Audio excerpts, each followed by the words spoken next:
Sad mang an na karate idil chi na tran pui na le om pui na ma se tran pui tu re an nom si lo be dong ko har le mal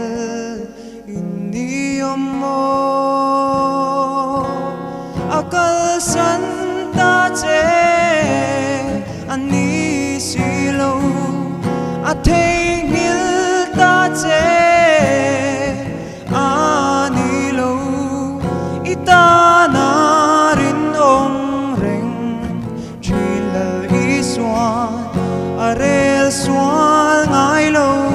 i kong tu chu arel sual ngai lo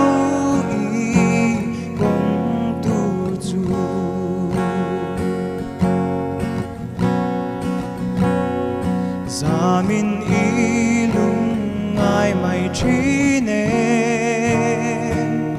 Bei say tur dang reng po nei su to lovi I kong a thim kal ngai na she lovin lung ngai na chung puin atuam che mo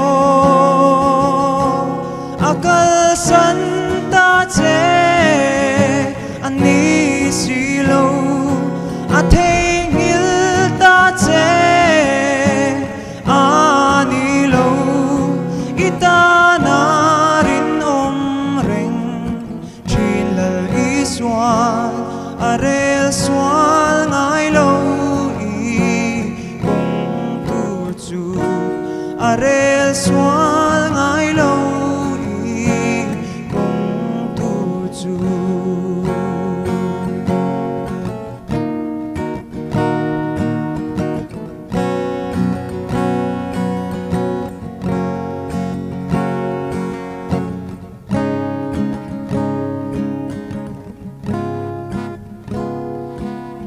Thim le har sat na kara lal pai ro rel shiat fia har ti vanga cross kong zo na ta ka bo lo na ka in pe i shuai le man thei tu ra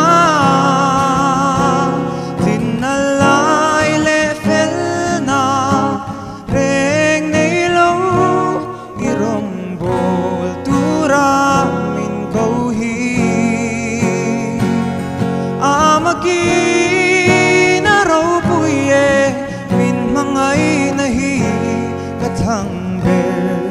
zel pho vang che kadang chung hiani ka in pe i rau puina min mang ve ang che dat pun ba som rose